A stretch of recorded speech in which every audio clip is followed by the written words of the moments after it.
dan menyembah Tuhan. Jangan lupa untuk terus ikuti protokol kesehatan yang ada. Selamat beribadah, Tuhan Yesus memberkati.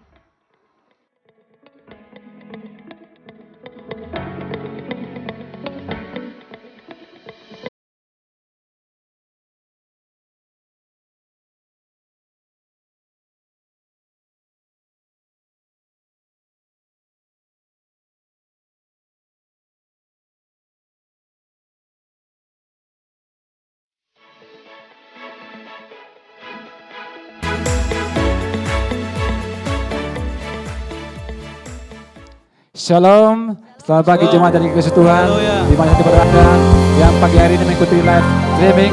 Saya bersuka cita bahwa kita bisa diberi kesempatan untuk bersekutu bersama-sama dengan Tuhan, memuji dan meninggikan nama Tuhan. Haleluya, amin. Haleluya. Mari kita siapkan hati kita sebelum kita mulai ibadah kita pada pagi ini. Mari kita masuk dalam doa. Bapa kami bersyukur dan makasih Tuhan oleh karena kasih dan setiamu Tuhan, oleh karena pemeliharaan-Mu Tuhan atas kehidupan kami Tuhan. Kami bersyukur Tuhan buat penyertaan Tuhan sepanjang seminggu ini Tuhan. Dan pagi hari ini Tuhan kami masih diberikan kesempatan untuk datang bersekutu, memuji dan meninggikan nama-Mu Tuhan. Terima kasih Bapa, biarlah memberkati ibadah ini Tuhan dari awal pertengahan sampai pada akhirnya Tuhan. Di dalam nama Yesus Kristus kami sambut, kami menerima pujian dan nama Tuhan. Haleluya, amin.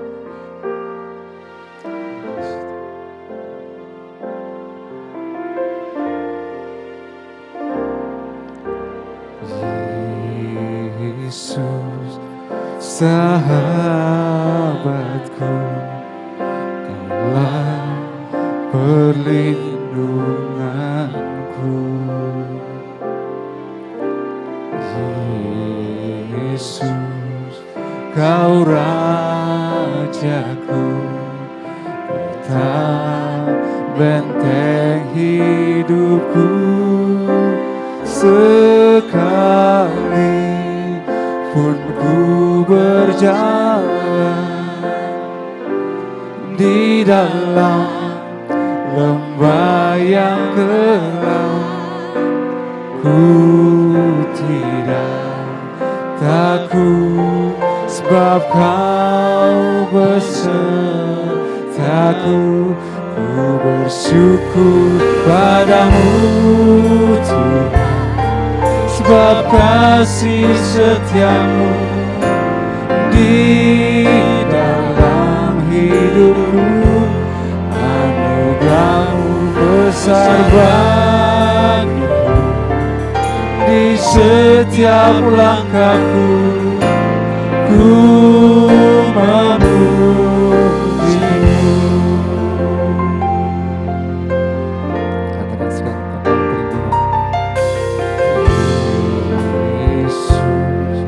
sahabatku, Kaulah perlindunganku. Yesus, Kau Rajaku, Kau benteng hidupku. Sekali pun ku berjalan di dalam lembah yang gelap, ku tidak takut sebab Kau besertaku. Ku bersyukur padamu Tuhan, sebab kasih setiamu di dalam hidupku. Anugerah-Mu besar bagiku, di setiap langkahku ku memuji-Mu. Sekali lagi kita katakan, Yesus Kau sahabatku. Yesus sahabatku, Kaulah perlindunganku. Katakan Yesus, Engkau Rajaku, Kau Rajaku, Kau benteng hidupku.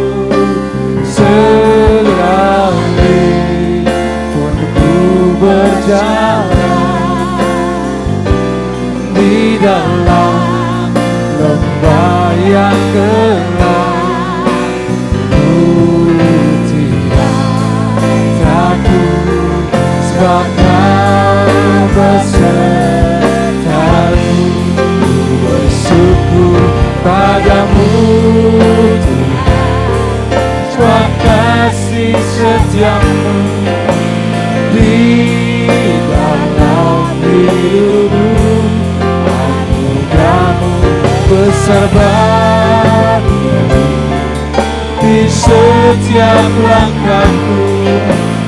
Ku memujimu, ku bersyukur padamu Tuhan, buat kasih setiamu di dalam hidupku.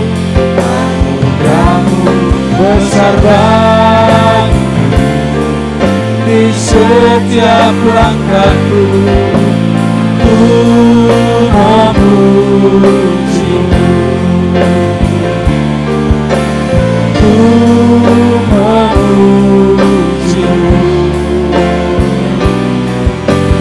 ku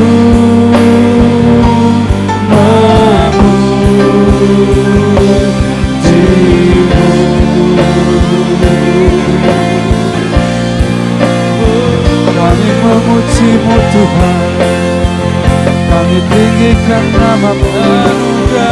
Engkau Allah yang kami sembah, Engkau Allah yang kami puji, Engkau Allah yang kami tinggikan namamu Yesus. Pimpin langkah hidup kami Tuhan, Engkau Allah Immanuel, Engkau Allah tempat perlindungan kami, kota benteng sahabat kami Tuhan, Allah yang melindungi kami, Allah yang ku sembah, selalu bersyukur kepadamu setiap langkah kami.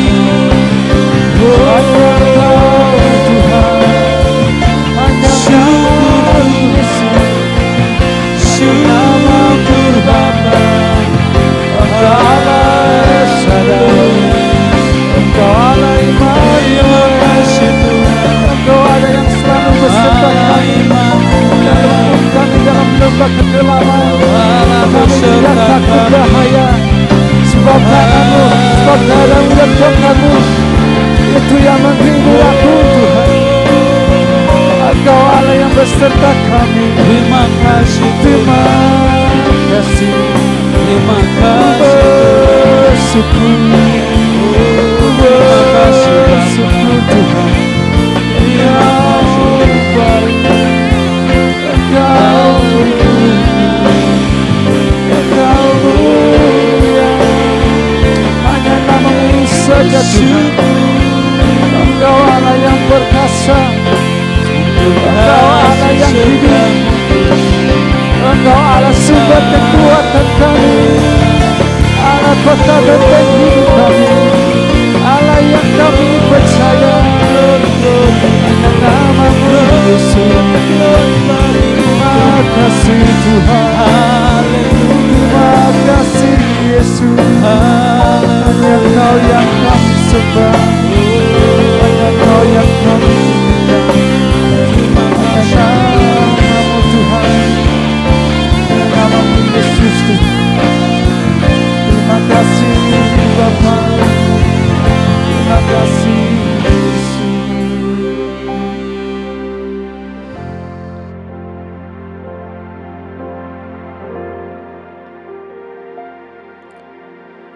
Yesus, ku sembahkan, sujud di hadapan-Mu. Keinginan dalam hidupku hanya untuk menyembah-Mu.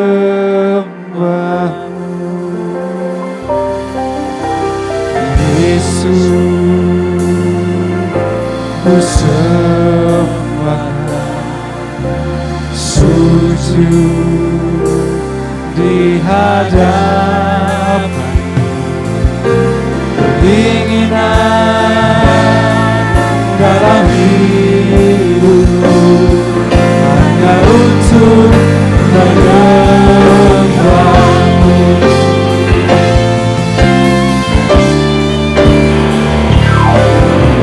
Yesus,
bersorak-sorak bagi Tuhan kita Yesus Kristus.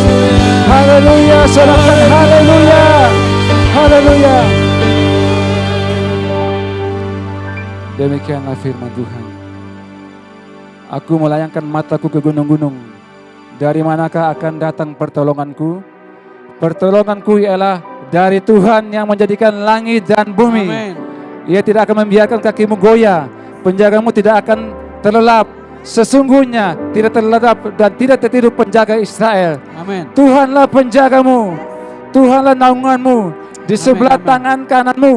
Matahari tidak akan menyakiti engkau pada waktu siang, atau bulan pada waktu malam. Tuhan akan menjaga engkau terhadap segala kecelakaan. Amin. Tuhan akan menjaga keluar masukmu dari sekarang sampai selama-lamanya. Amin. Haleluya.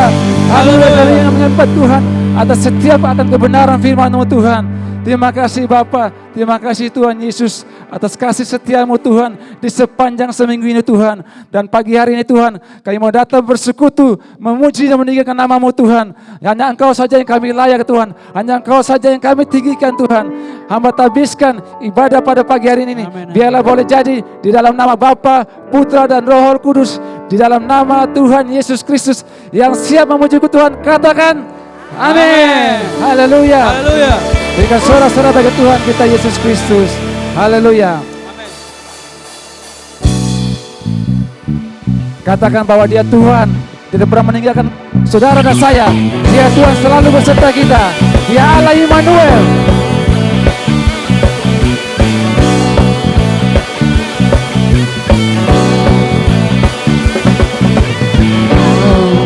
Tak pernah tinggalkan.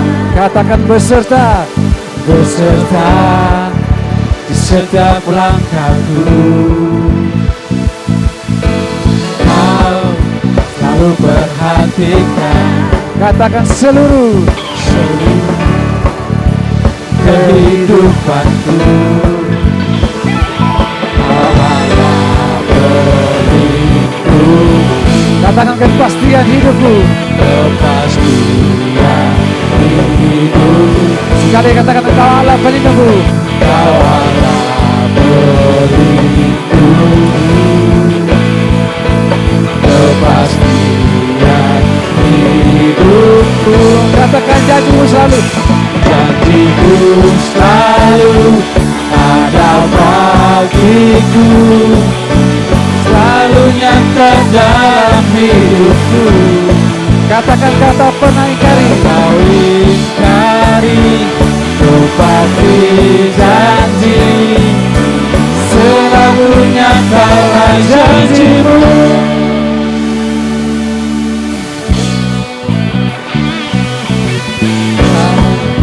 Tak pernah tinggalkan. Katakan beserta di setiap langkahku. Kau selalu perhatikan. Katakan seluruh kehidupanku. Katakan Kau Allah pelindungmu. Allah pelindung. Kepastian hidupku. Kepastian hidupku. Sekali lagi katakan Kau Allah pelindungku. Kau Allah pelindung. Kepastian hidupku. Sama-sama katakan. Janjimu selalu ada bagiku. Selalu nyata dalam hidupku. Katakan tak pernah ingkar janji. Kau ingkari tepati janji. Selalu nyata janjimu. Hidupku selalu ada bagiku. Selalu nyata dalam hidupku. Tak kau ingkari tepati janji. Selalu nyata janjimu. Ya Allah yang selalu menepati setiap janji-janjinya.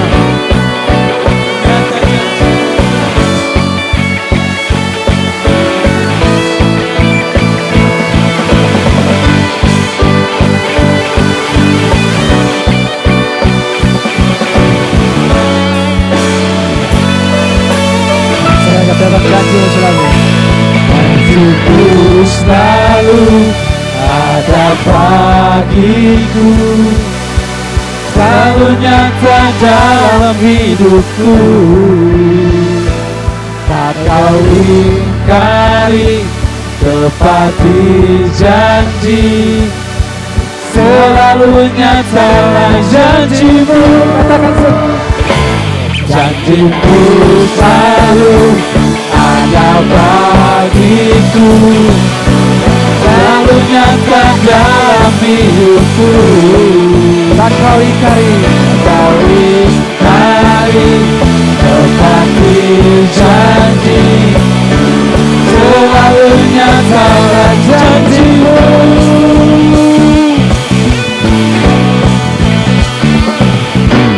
Haleluya, haleluya, sorakan haleluya, haleluya, haleluya.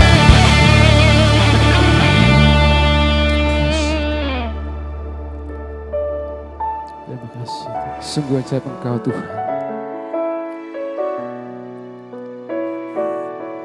Sebab hanya Engkau sumber kekuatan hidup kami Tuhan.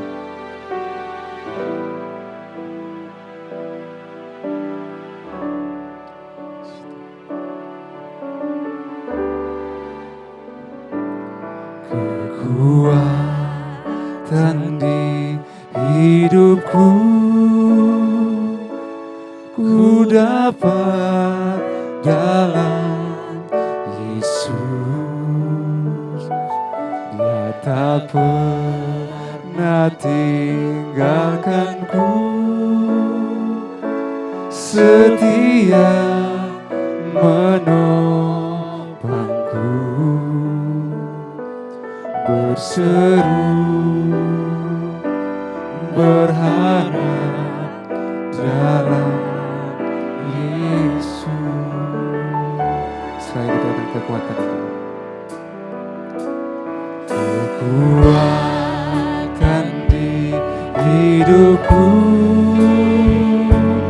ku dapat dalam Yesus. Dia tak pernah tinggalkanku. Dia setia, setia menopangku, berseru berharap dalam Yesus. Katakan ajaib Kau Tuhan, ajaib Kau Tuhan, penuh kuasa, sanggup pulihkan keadaanku. Dalam tangan-Mu seluruh hidupku, tak akan goyah selamanya. Ajaib Kau Tuhan, penuh kuasa, Engkau sanggup pulihkan setiap keadaan kami Tuhan. Dalam tangan-Mu Tuhan, seluruh hidup kami hanya berserah kepada-Mu Tuhan. Tak akan goyah selamanya. Mari dengan iman kita katakan kekuatan di hidupku. Kekuatan di hidupku, ku dapat dalam Yesus. Engkau Allah yang tidak pernah meninggalkan kami Tuhan. Tidak sedetik pun.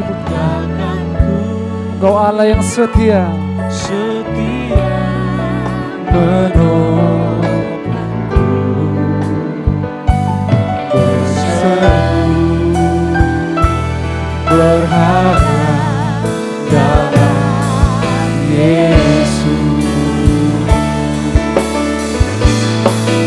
Ajaib Kau Tuhan, penuh kuasa, sanggup pulihkan keadaanku.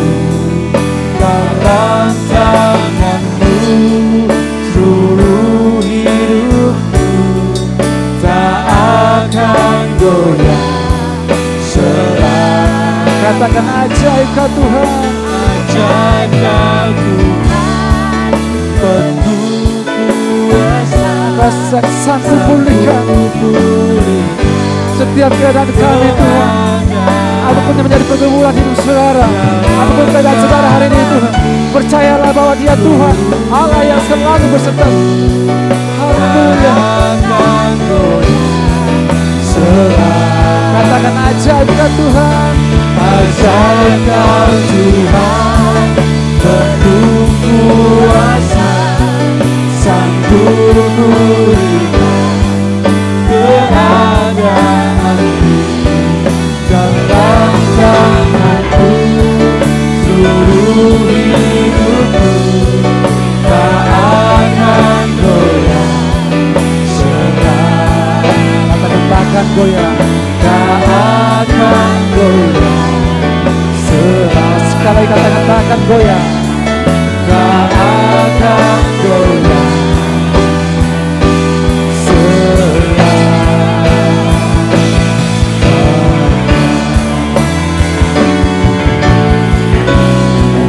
Satu-satunya yang kuandalkan, satu-satunya yang percaya. Engkau sumber kedua, Sumber kekuatan, sumber pengharapan, sumber kedamaian. Satu-satunya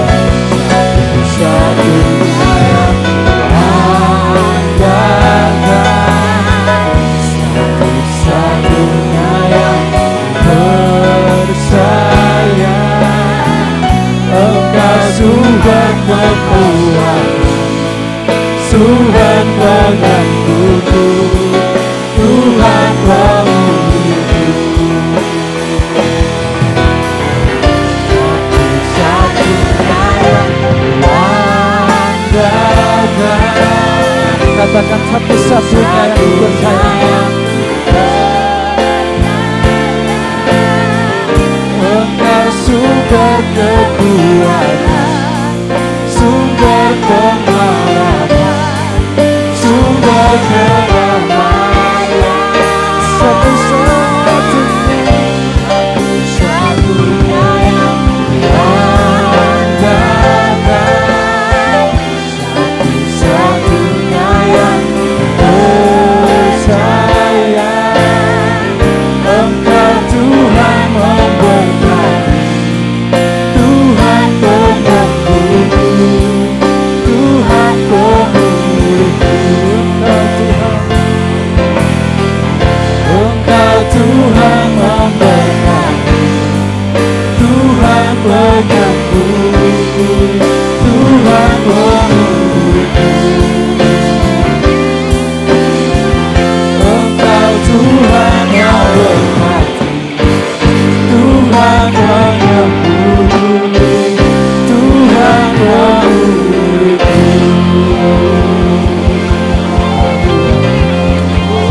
Glory lagi Tuhan.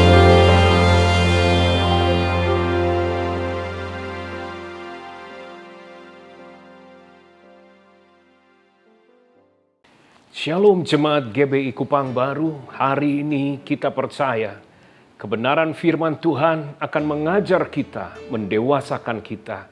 Mari kita akan berdoa terlebih dahulu. Horapata karandalabaya syanta karandalabaya syidiarandalandalama. Urapan Roh Kudus turun memenuhi setiap kami, yang akan mengajar kami. Roh-Mu sendiri akan mencelikan mata hati, sehingga kami mengerti dan dibawa kepada seluruh kebenaran. Hidup kami didewasakan serupa seperti gambaran-Mu Tuhan Yesus Kristus. Urapi hamba-Mu, urapi setiap umat Tuhan dimanapun saat ini mereka ibadah online. Tuhan menjamah lewat kebenaran firman-Nya. Di dalam nama Tuhan Yesus Kristus kami berdoa. Haleluya. Amin. Sebelum memulai, saya mengucap syukur bisa berada di tengah-tengah umat Tuhan. Terima kasih buat Bapak Gembala, Bapak Pendeta Frans dan Ibu Rita dan semua tim leader yang ada. Saat ini kita akan berbicara tentang penghalang pembentukan karakter ilahi. Apa yang menghalangi integritas di dalam orang Kristen itu terbentuk? Bicara integritas bukan berbicara tentang kebaikan kita, tapi integritas berbicara nilai-nilai kerajaan Allah yang kau hidupi, sehingga kasih Yesus, perkataan Yesus, kehidupan Yesus mengalir terpancar keluar lewat hidupmu dan menjadi berkat bagi banyak orang. Ini yang membedakan integritas yang kita maksud dengan integritas di luar. Yaitu bukan kebaikan kita, tetapi sekali lagi pekerjaan Roh Kudus membebaskan kehidupanmu dari masa lalu, mengubahnya sehingga masa kini engkau semakin serupa seperti gambaran Tuhan Yesus Kristus. Jadi kita simpulkan integritas yang kita maksud, Yohanes 3 ayat 30, yaitu Yesus semakin besar dan kita semakin nol. Integritas adalah kebaikan Yesus, kasih Yesus yang terpancar mengalir keluar. Yang kita maksud juga simpulkan integritas di dalam Galatia, pasal kedua ayat 19 dan 20. Seperti apa yang Paulus katakan, bahwa I have been crucified with Jesus Christ. Aku sudah disalibkan bersama Yesus Kristus. I don't live anymore. Saya tidak hidup lagi. But Jesus live in me. Yesus Kristus yang hidup di dalam aku. Dan hidup yang kuhidupi adalah hidup oleh iman kepada anak Allah yang sudah menyerahkan dan mengasihi hidup kami. Oleh karena itu saudara, mari.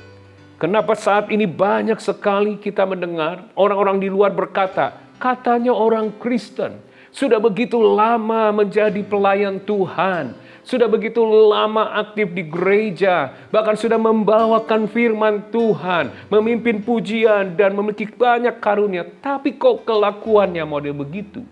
Kelakuannya, karakternya seperti itu. Tapi hari ini kita mau belajar apa yang menghalangi. Karena seberapa lama Anda jadi orang Kristen tidak menjadi jaminan Anda berintegritas. Tetapi saudara, seberapa lama seseorang menjadi pelayan Tuhan atau pendeta tidak juga menjadi jaminan orang itu memiliki karakter ilahi. Dan kita akan melihat apa yang menghalangi terbentuknya satu karakter ilahi dalam diri seorang anak Tuhan. Ada 3 hal yang akan kita bahas. Mari yang pertama saudara, yaitu kurangnya ketetapan hati. Poin pertama yang saya sampaikan, yang menghalangi terbentuknya integritas ilahi adalah kurangnya ketetapan hati. Gereja kita tidak kurang dengan pengurapan. Gereja kita mungkin berlimpah dengan pengajaran yang baik. Ada seri 100, 200, 300, 400. Bahkan zaman now kita bisa memilih khotbah terbaik secara online. Mau seri apa atau seperti apa, itu bisa kita pilih dan kita dengar. Tapi itu tidak menjadi jaminan karakter ilahi terbentuk dari orang itu. Karena kenapa? Yang menentukan integritas adalah kualitas hati. Yang menentukan integritas adalah kualitas hati dari seseorang. Nah, kita akan lihat dalam Daniel 10 ayat 11. Suatu kali surga lewat seorang malaikat menyatakan kepada Daniel, the man of quality, manusia yang berkualitas. Kita akan baca Daniel 10 ayat 11 bagian A. Katanya kepadaku, Daniel, engkau orang yang dikasihi. Daniel, you are the man of quality. Daniel tidak pernah mendeklarasikan, aku ini orang berintegritas. Aku memiliki kualitas dan karakter yang baik. Tapi surga yang menyatakan, engkau Daniel, the man of quality, manusia yang berkualitas. Mari kita lihat dari sisi mana Tuhan melihat kualitas dalam kehidupan Daniel. Sehingga dia juga dikatakan the man of integrity. Dalam Alkitab memang menjadi role model. Integritas adalah Tuhan Yesus Kristus ketika di muka bumi. Tetapi dalam perjanjian lama, Daniel pun disebut sebagai the man of quality, the man of integrity. Dari sisi mana kualitas itu dilihat di mata Tuhan? Dibukakan dalam Daniel 1 ayat 8. Daniel berketetapan untuk tidak menajiskan dirinya dengan santapan raja. Saudara lihat, ternyata kualitas yang Tuhan lihat dalam diri Daniel ada di dalam hatinya, yaitu hati yang memiliki sebuah ketetapan. Di pasal pertama, Daniel cenderung adalah seorang yang masih remaja. Bagi seorang yang remaja, belum terbukti pencapaian dalam hidupannya. Belum bisa membuktikan sesuatu yang berkualitas karena masih sangat muda. Tapi di mata Tuhan, sejak masa muda, Daniel punya kualitas, yaitu hatinya. Hatinya punya sebuah ketetapan. Kata ketetapan dalam bahasa asli di ayat ini artinya seperti akar yang tertancap amat dalam. Susah dicabut, susah digoyang, susah dipengaruhi. Artinya Daniel sekali berketetapan untuk hidup benar, selalu benar. Untuk hidup percaya, selalu percaya. Hidup bersyukur, selalu bersyukur. Ini yang kurang di dalam diri orang Kristen. Di awal 2021 banyak di antara kita memulai dengan sebuah janji. Tapi itu tidak menentukan integritas kita, janji kita. Yang menentukan proses selama 2021 dan terus sampai akhir hidup kita. Ketika kita melewati kesulitan, ketika kita melewati godaan dan cobaan, ada nggak dalam hati kita sebuah ketetapan? Ketika nanti kita mungkin diuji, kita tetap bersyukur, tetap setia, tetap melayani. Ketika kita digoda oleh berbagai hal duniawi, kita tetap hidup benar dan hidup kudus. Dan saya katakan, itu yang menentukan integritas seseorang, kualitas hatinya. Memiliki sebuah ketetapan. Ini yang kurang. Oleh karena itu percayalah, Roh Kudus ada dalam diri kita untuk membantu supaya hatimu berkualitas, punya sebuah ketetapan. 1 Petrus 5 ayat 10. Allah sebagai sumber kasih karunia yang sudah memanggil engkau kepada kemuliaan Kristus, kepada integritas Kristus, karakter Kristus akan memperlengkapi, akan meneguhkan, mengokohkan, menguatkan. Saya percaya kalau Anda beriman bahwa dalam Kristus Yesus kita bukan jadi ampuni dosa, tapi diberikan hati yang baru. Hari ini, ayo. Ketetapan hati adalah satu blessing yang Tuhan beri dan kita miliki. Sekali bersyukur, tetap bersyukur. Sekali percaya, tetap percaya. Sekali memutuskan hidup setia, kudus dan benar, apapun ujiannya, Anda tetap lakukan itu. Suatu kali ada seorang anak Tuhan berdoa, kisah nyata, karena dia sedang dalam kesulitan keuangan, dia minta sebuah pekerjaan. Dan apa yang terjadi? Dia seorang akunting, Tuhan buka. Setelah dia berdoa, berpuasa, Tuhan beri jalan. Dan dia bisa diterima di sebuah perusahaan besar untuk menjadi seorang ahli tenaga pembukuan. Waktu dia mulai bekerja, bosnya memanggil dan meminta dia membuat sebuah laporan keuangan. Tapi laporan keuangan itu ada dua jenis.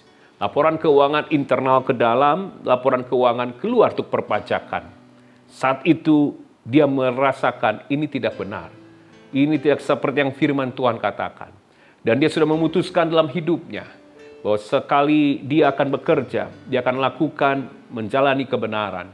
Dan dia menolak. Bosnya marah, saudara. Dia katakan, semua lazimnya seperti ini di zaman itu, saudara.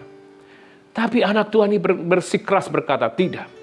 Saya tidak bisa lakukan itu, Pak. Ini sebuah kesalahan, ini dosa di mata Tuhan.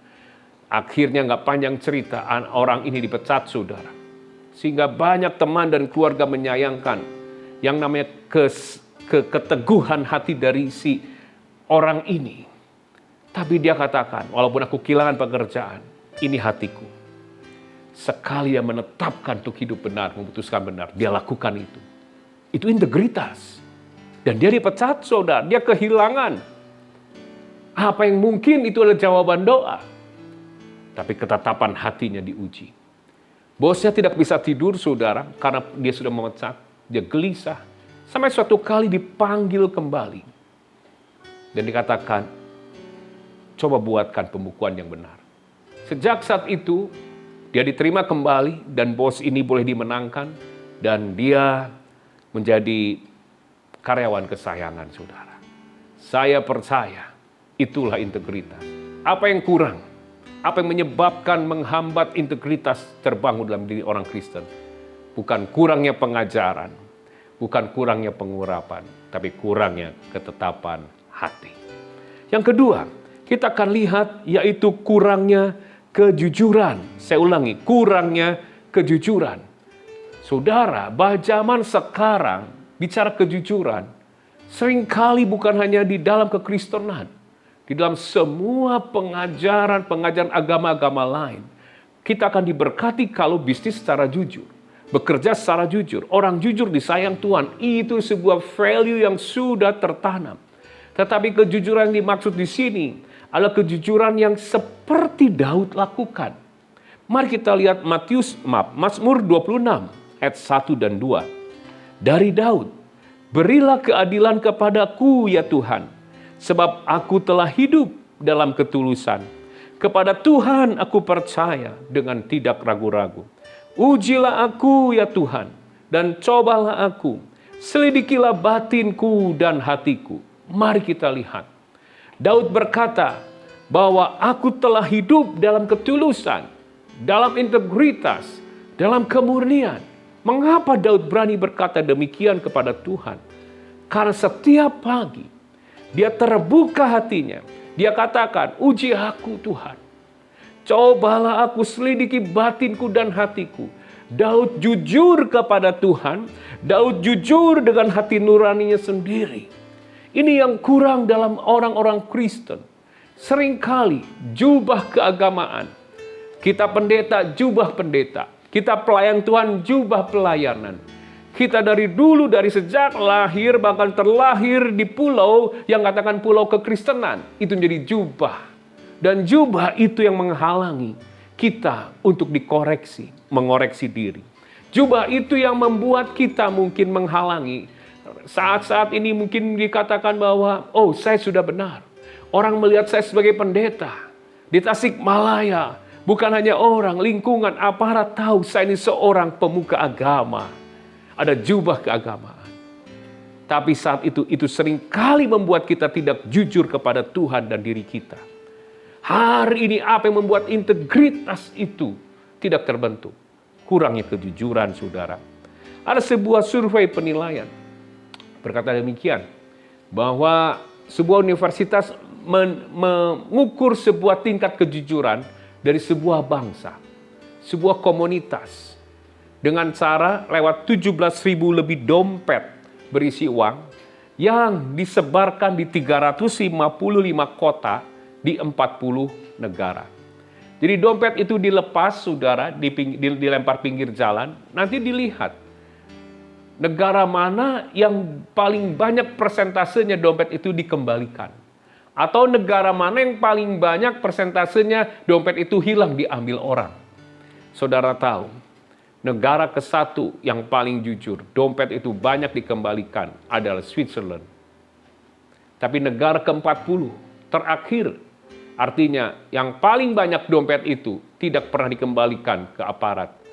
Dia ambil, itu adalah China.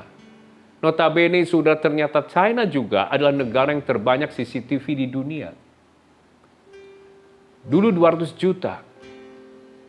Sekarang tahun ini bisa sampai 600 juta. Tapi dengan target China, satu orang China 1,5 miliar, itu diawasi oleh 2 CCTV. Dia memiliki target sampai 3 miliar CCTV. Jadi pemerintah ingin mengawasi semua kegiatan dari rakyatnya. Diawasi. Tapi toh terbukti. Itu tidak menjamin bahwa rakyatnya jujur. Justru di ranking ke-40 terakhir dari penelitian ini. Bandingkan dengan Jakarta 6.000 CCTV mengawasi 10 juta orang. Sebab saya katakan kenapa. Yang membuat seseorang bisa memiliki kejujuran adalah roh takut akan Tuhan. Bukan saat orang itu diawasi atau tidak. Bukan saat ada guru di kelas mengawasi atau tidak, maka murid akan jujur, nyontek atau tidak. Bukan saat anak itu diawasi orang tua, maka dia akan berperilaku baik. Tapi kalau ada roh takut akan Tuhan, saya percaya, tanpa ada pengawasan pun, anak-anak kita di sekolah, pebisnis-pebisnis kita, dimanapun berada, dia akan berlaku jujur. Roh takut akan Tuhan. Tapi hati-hati membuat tidak jujur juga adalah sebuah spirit yang sudah diingatkan oleh Yesus Kristus. Dalam kitab Injil Matius, 15 kali Tuhan Yesus menegur dengan kata munafik.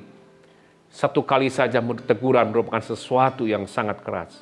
Tapi di 15 kali, berarti kemunafikan ada sebuah virus sakit penyakit dalam kekristenan yang ada dari generasi gereja mula-mula sampai gereja akhir zaman saat ini. Roh kemunafikan itu tetap ada. Bapak Ibu, zaman dulu ketika handphone baru ada, saya pernah bertanya kepada jemaat Tuhan waktu saya berkhotbah. Berapa banyak di sini yang tidak membawa handphone? Tidak ada yang mengangkat tangan, semua bawa handphone. Tapi zaman now, zaman COVID-19, pertanyaan saya berbeda.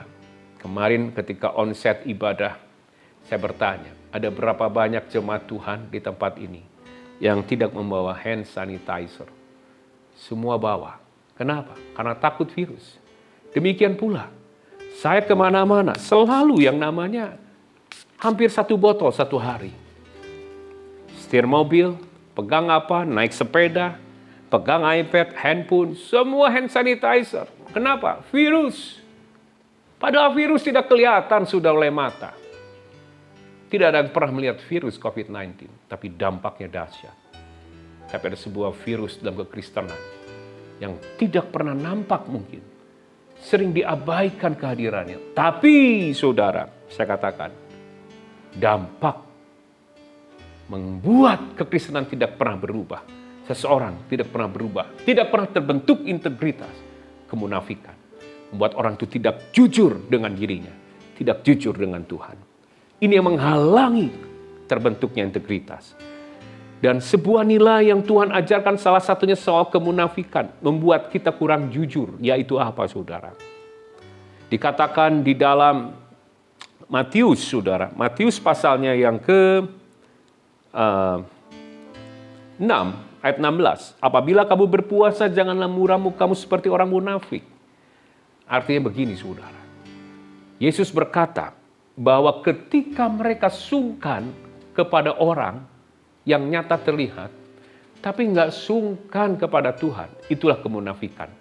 Zaman now kita sering kali yang namanya Zoom, ibadah secara Zoom. Mungkin di GBI Kupang Baru juga kita melakukan itu.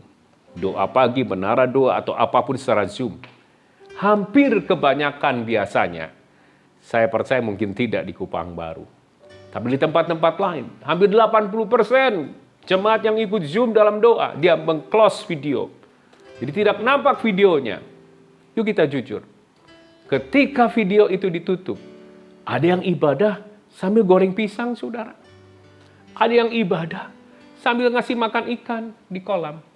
Ada yang ibadah lebih parahnya sambil goeser, menggoes naik sepeda.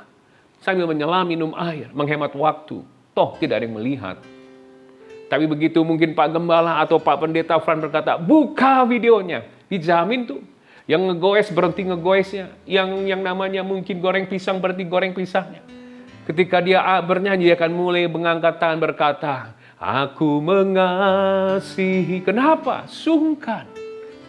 Karena ada sesuatu yang dihormati yang sedang mengawasi. Tapi orang itu tidak pernah sungkan saat tidak ada orang yang mengawasi, tapi dia tidak menyadari roh Tuhan ada di sana. Itulah kemunafikan kata Tuhan. Ketika kita sungkan kepada manusia, nggak sungkan kepada Tuhan. Contoh kita bekerja mungkin di Kupang Baru tidak. Tapi di tempat lain mungkin ada. Ketika Bapak Gembala ada, pelayanan berbeda. Ketika Bapak Gembala ada dan hadir, sungguh-sungguh, wah semua semangat. Tapi ketika tidak ada kehadiran Bapak Gembala di gereja, di kantor, semua mulai asal-asalan. Itu kemunafikan. Tanpa disadari, kemunafikan sudah ada menjadi bagian hidup kita. Dan itu membuat kita tidak pernah jujur dengan diri kita dan dengan Tuhan. Dan tidak pernah terbentuknya integritas. Mari kita bertobat, saudara. Kita bertobat. Yang terakhir, apa yang membuat saudara terhalangnya terbentuknya integritas atau karakter ilahi, yaitu kurangnya pengenalan akan Yesus Kristus. Di dalam 2 Petrus pertama ayat ketiga, karena kuasa ilahinya telah menganugerahkan kepada kita segala sesuatu yang berguna untuk hidup yang saleh oleh pengenalan kita akan Dia yang telah memanggil kita oleh kuasa-Nya yang mulia dan ajaib. Lihat bahwa oleh pengenalan kita kepada Yesus, maka ada sesuatu yang akan berguna untuk membuat kita hidup seperti Yesus, hidup yang saleh. Integritas. Jadi ini membuat beda. Bicara integritas di dunia bisnis, di marketplace, di dunia luar, bagi orang seluruh umat manusia, berbicara bagaimana how to be the good of people, bagaimana menjadi orang yang baik. Tetapi dalam kekristenan, pengenalanmu kepada Yesus, perjumpaanmu dengan Yesus, itu akan mengubah kita tidak pernah sama lagi. Oleh karena itu saudara harus tahu, Saulus kenapa dia berubah? Dia berjumpa secara ilahi dengan Kristus Yesus.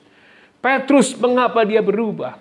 Oh, ketika Petrus pun dijumpai setelah dia menyangkal Yesus 3 kali, dia berjumpa dengan Yesus di tepi danau Galilea.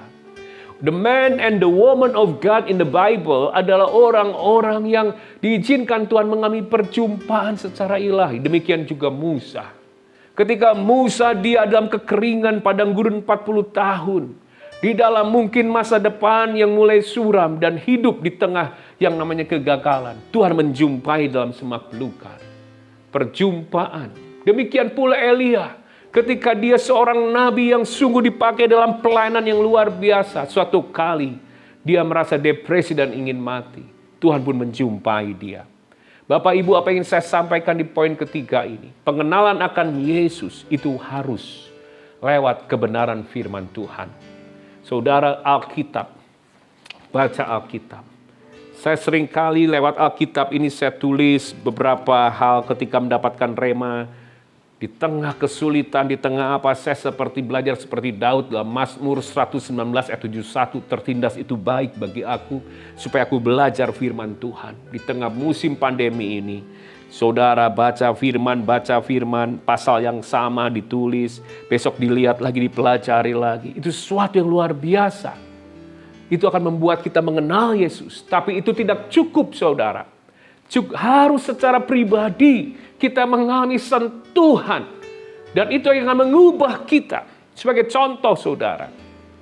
Salah 1 bulan, saya yang namanya di zaman almarhum gembala kita, Pak David sakit. Kami sakit bersama-sama. Saya di Tasikmalaya, Pak David di Bandung. Dan saya bertahan tidak ke rumah sakit. Dan saya sempat telepon ketika saya sakit dengan Pak David. Saya berbincang soal gereja. Dan 2 hari kemudian dia masuk rumah sakit. Dan 2 hari kemudian dia dipanggil pulang. Dan saat itu saya sangat terpukul. Karena ada banyak orang-orang yang saya kasihi. Baik itu teman, sejawat, ataupun para diaken jemaat Tuhan. Baik yang ada di Bandung dan di kota Tasikmalaya. Dan rekan-rekan di Bandung, kota Tasikmalaya juga ada. Yang harus masuk rumah sakit, yang harus kehilangan nyawanya. Dan harus yang namanya kesulitan untuk dimakamkan di mana. Ketika itu saya semakin terpuruk dan saya sempat tidak sulit bernafas. Sampai Ibu Nana akan bawa saya ke rumah sakit, tapi saya tolak, saya hanya minta didoakan oleh beliau. Dan ketika dia doakan, saya bisa bernafas kembali. Dan saya bertahan di rumah, mengunci diri dengan keluarga 1 bulan. Gereja, semua kantor, sekolah pun lockdown waktu itu 1 bulan. Dan Tasikmalaya waktu itu sudah mulai clear dan aman, saudara. Saya kira itu beres, ternyata belum. Itu baru langkah pertama proses. Bulan kedua, rapid baru masuk ke kota Tasik. Kami dikejar dan kami akhirnya reaktif, harus masuk ruang isolasi di rumah sakit COVID, saudara. Dan itu hal yang paling mengerikan, karena tubuh kami sudah sehat. Tapi waktu menunggu swab 1 bulan baru keluar hasilnya. Selama menunggu itu kami disatukan dengan orang yang meninggal karena baru sakit COVID. Dan akhirnya ada yang 2 bulan di rumah sakit, jadi total 3 bulan. Dan saya hampir 3 bulan, saudara. Setelah di rumah sakit di Tasik dipindahkan ke Bandung dan akhirnya swab mandiri sampai ke swab kelima itu pun mulai saya negatif dan saya isolasi lanjut di tempat sendiri di Bandung 14 hari. Sepertinya cerita seperti itu saja, tapi enggak saudara. Saya mengalami kehancuran batin saya mengalami peperangan rohani. Di titik terendah, saya nggak bisa apa-apa. Di titik tersuram, di titik hidup tertakut, kehilangan banyak hal. Saya sudah mengajar, memberi seminar, berkhotbah, tapi di titik tertentu, saya tidak mengalami, saya sepertinya kehilangan energi dan kekuatan. Saat itulah ketika saya tidak bisa apa-apa. Saya melihat Yesus. Saya tidak berani berkata lewat mata saya melihat, tapi roh saya merasakan. Dia mendatangi saya. Dan dia tersenyum. Dia tidak berkata-kata. Hanya dia tersenyum. Saat itulah saya mengalami perjumpaan. Seketika semua beban, ketakutan, semuanya hilang seketika. Saya merasakan suasana surga. Dan lewat senyuman itu saya mendapatkan sebuah pengajaran. Apa yang membuat kita bisa terlepas? Di saat kita sudah yang namanya mungkin iman, yang namanya mungkin segala pengajaran yang kita pegang, mulai goyah. Apa yang bisa membuat kita kembali bangkit dan terlepas? Hanya hubungan yang erat dengan Yesus. Hubungan cinta, hubungan kasih. Dan saya merasakan dia sayang sama saya. Saya coba nangis ngomong, saya sayang Yesus. Saya sayang Yesus. Tuhan berkata, belajarlah mencintaiku. Di saat itulah semua lenyap. Ada kekuatan baru. Dan saya katakan, ini yang saya butuhkan Tuhan. Ini yang saya butuhkan, perjumpaan. Dan itu membuat saya berubah dan saya bangkit. Dan saya saat ini bisa berdiri di hadapan saudara memberitakan firman. Karena dia menolong saya. Sama seperti Paulus, dia pernah berkata, ketika di akhir hidupnya dia diadili, semua meninggalkannya. Tapi dia berkata, tapi Yesus mendampingi saya di sebelah saya, kata Paulus. Jadi ada titik-titik tertentu, waktu-waktu tertentu Tuhan tahu kapan akan mengunjungi. Dia bukan hanya mengunjungi Paulus, Musa, dia bukan hanya mengunjungi saya. Dia pun bisa mengunjungi saudara. Saya tidak tahu keadaan saudara saat ini. Tapi hari ini saya percaya. Saya percaya bahwa saudara yang sedang mengalami keadaan terpuruk, tertekan, terjepit. Saya percaya saudara membutuhkan jamahan Tuhan. Saudara membutuhkan kuasa Tuhan. Saudara membutuhkan perjumpaan. Minta. Karena perjumpaan itu sebuah blessing, anugerah. Kita bisa mengenal Yesus bukan hanya lewat belajar dan belajar dan belajar. Tapi di titik krisis, di titik tersulit, Anda dijumpai oleh Tuhan. Perjumpaan itulah yang akan membuat kita berubah. Karakter kita berubah. Integritas terbentuk. Saya tidak akan perpanjang saudara. Cuma saya mau katakan seperti Musa berkata. Dia ditawarkan di angel sebagai protector. Dia ditawarkan promised land. Dia tolak. Yang aku mau, I just want your presence, Lord. Aku hanya mau hadirat Tuhan. Dan show your glory. Mengapa Musa berani berkata demikian? Dia tolak malaikat. Dia tolak perlindungan. Dia tolak tanah Kanaan. Musa hanya mau Tuhan. Musa hanya mau mengenal Tuhan. Musa hanya mau kemuliaan Tuhan. Show your glory. Musa hanya mau lebih dalam dengan Tuhan. Mengapa Musa seperti itu? Karena Musa pernah berjumpa dengan pribadi Tuhan. Musa berubah. Paulus berkata, semua aku anggap sampah. Supaya aku bisa mengenal Yesus. Mengapa Paulus berkata demikian? Dia pernah berjumpa dengan Yesus. Petrus berani disalibkan terbalik. Mengapa? Dia pernah berjumpa dengan Yesus. Saya di titik terendah. Ketika segala sesuatu mulai goyang, Tuhan hadir menjumpai saya. Itu membangkitkan saya. Anda pun butuh perjumpaan supaya Anda bisa mengenal Yesus lebih lagi dan hidupmu, integritasmu terbentuk. Saya tidak akan perpanjangkan firman Tuhan, tapi di hati Tuhan. Ingat, kurangnya pengenalan akan Yesus membuat kita nggak bisa berubah.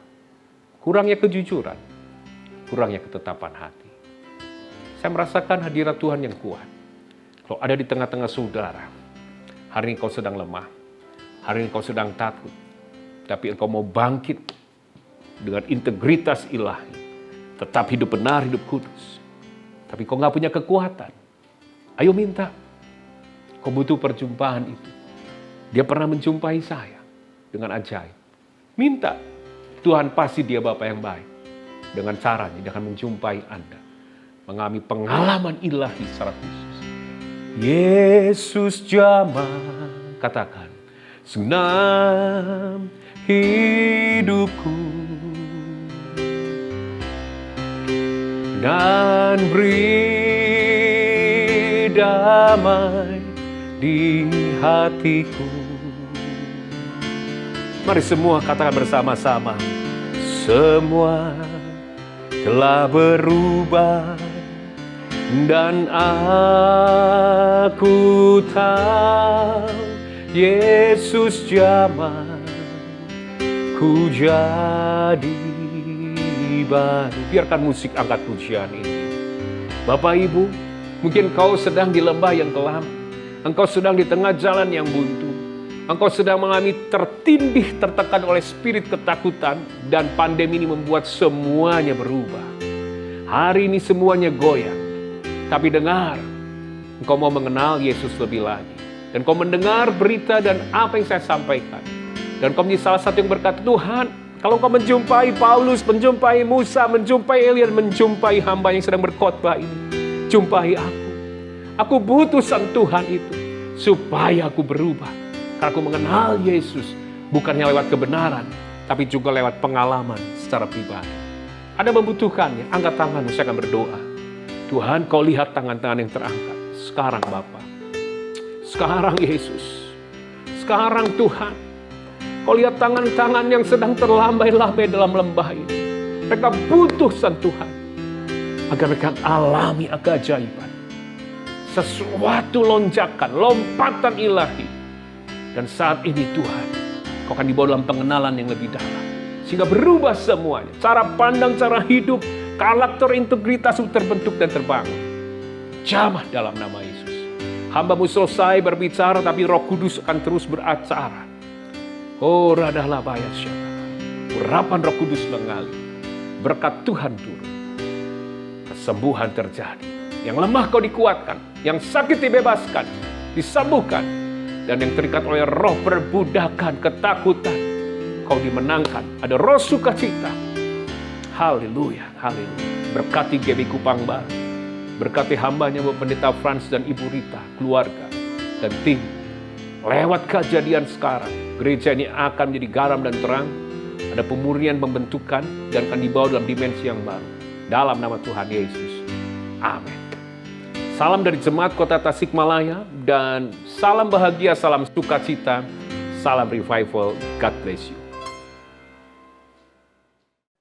Haleluya, saudara diberkati oleh kebenaran firman Tuhan pada siang hari ini. Amin. Saya percaya dia firman Tuhan yang memberikan kekuatan, keselamatan, ada kekuatan dalam setiap kebenaran firman Tuhan pada siang hari ini. Haleluya.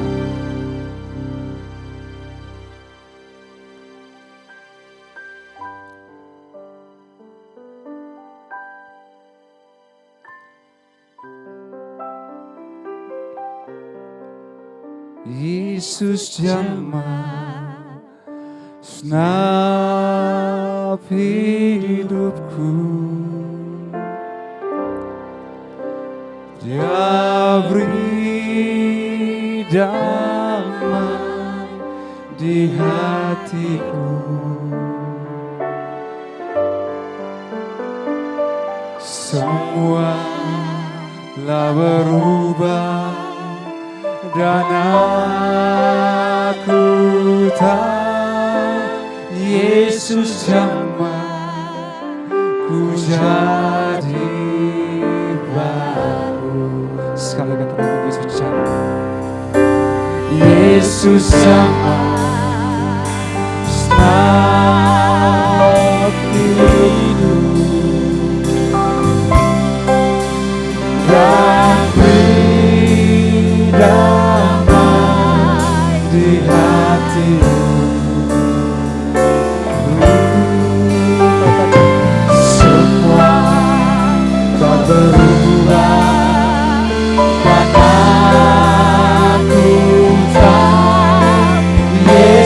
jamah ku jadi baru. Yesus jamah, Yesus jamah selamat hidupku dan beri damai di hatiku. Semua tak berubah dan aku tahu Yesus jamah ku jadi baru.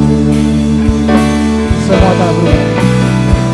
Semua tak berubah dan aku tahu Yesus jamah ku jadi. Katakan semua telah berubah.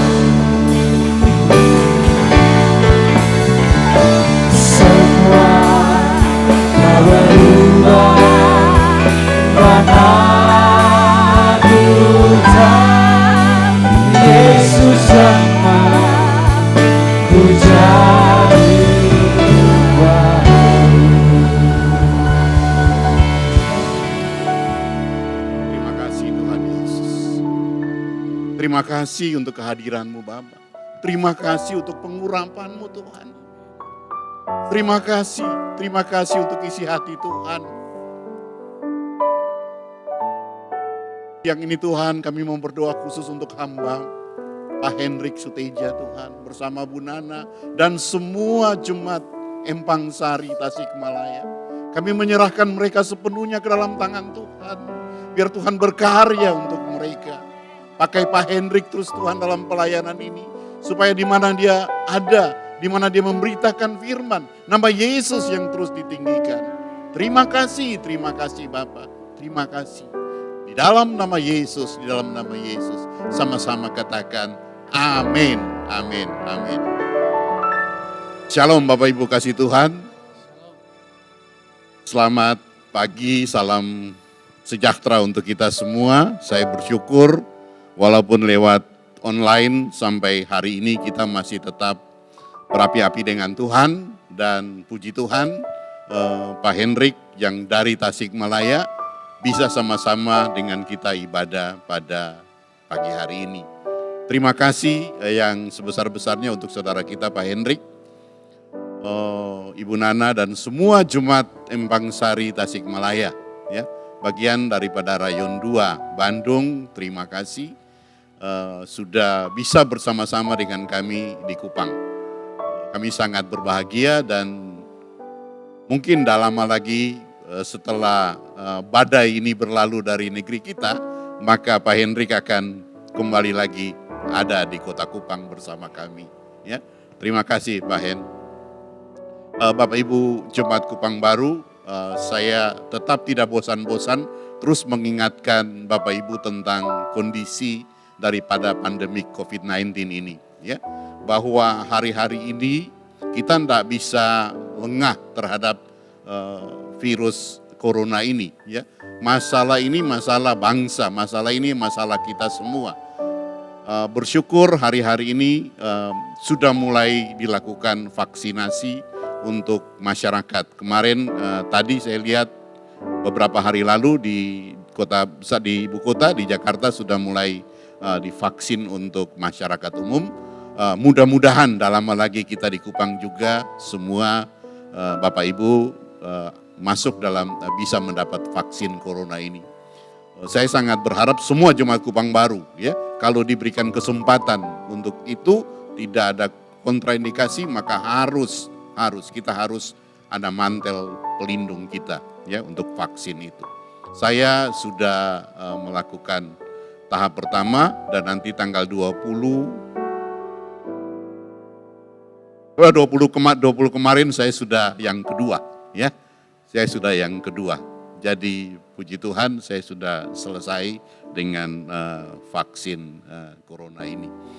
Saya berharap semua punya kesempatan untuk itu, ya. Jadi setelah vaksin juga jangan lengah, tetap menjaga protokol kesehatan itu yang sudah dijalankan pemerintah itu tetap kita lakukan. Jaga jarak, pakai masker, cuci tangan, jaga stamina kita tiap hari itu harus dalam keseharian kita. Jangan kita lengah ya.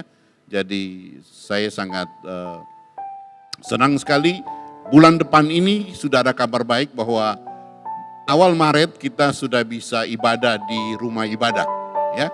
Di gereja kita, awal Maret ini kita sudah bisa ibadah secara langsung, minggu pertama sekalian dengan perjamuan kudus. Jadi saya sangat berharap semua jemaat Kupang Baru di mana saja berada supaya bisa mengambil bahagian. Kita tetap memperlakukan protokol kesehatan di gereja dengan sangat-sangat ketat. Ya, jadi aturan mainnya sudah harus ada dan itu tidak bisa kita lengah. Ya, minggu pertama disertai dengan perjamuan kudus di gereja. Saya sangat berharap semua jemaat harus hadir di tempat di gereja kita. Saya kira itu untuk Bapak Ibu semua di rumah tetap sehat, tetap berapi-api dengan Tuhan. Ya, juga terima kasih untuk semua tim yang melayani di pagi hari ini, tim yang sangat luar biasa. Terima kasih semuanya. Bapak Ibu di rumah, mari kita bangkit berdiri sama-sama. Lalu kita akan mengakhiri ibadah kita. Ku pandang hari esok dengan segala harapan, dan ku takkan takut menghadapi hidup ini, sebab ku tahu hari esok ada dalam tangannya. Yesus menjamin bagi yang mau percaya. Haleluya, haleluya, Yesus sumber pengharapanku. Haleluya, haleluya, mulia dan agung kasih-Nya.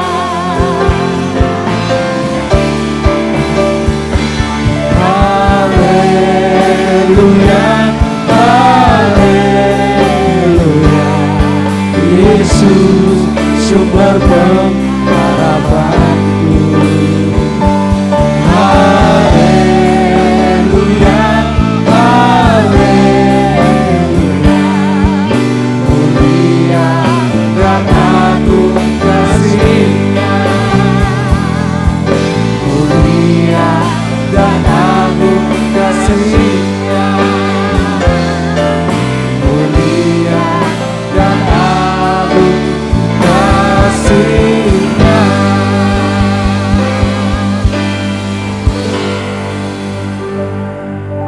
Bapa di surga, di akhir dari ibadah yang diberkati pada pagi hari ini Tuhan, segala pujian, hormat, dan kemuliaan hanya untuk Tuhan. Terima kasih untuk kebersamaan Tuhan bersama jemaat Kupang Baru. Satu demi satu di rumah masing-masing. Kami percaya dengan iman kami bahwa Engkau hadir bersama-sama dengan mereka.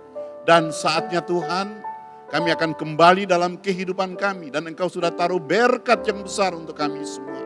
Mari anak-anak Tuhan, arahkan hati dan pikiran hanya untuk Tuhan Yesus. Lalu kembalilah dalam kehidupanmu, dalam keluargamu, dalam lingkunganmu. Dan terimalah berkat Tuhan. Biar kasih, damai sejahtera, sukacita dari Bapa di surga. Dari Tuhan kita Yesus Kristus. Persekutuan yang manis dengan Roh Allah yang kudus akan terus mengikat, terus mempersatukan kita. Sampai Tuhan Yesus sendiri datang menjemput kita. Terimalah berkat yang besar ini hanya dalam satu nama, nama Tuhan kita, Yesus Kristus. Yang percaya sama-sama katakan, amin. Selamat hari Minggu, Tuhan Yesus memberkati.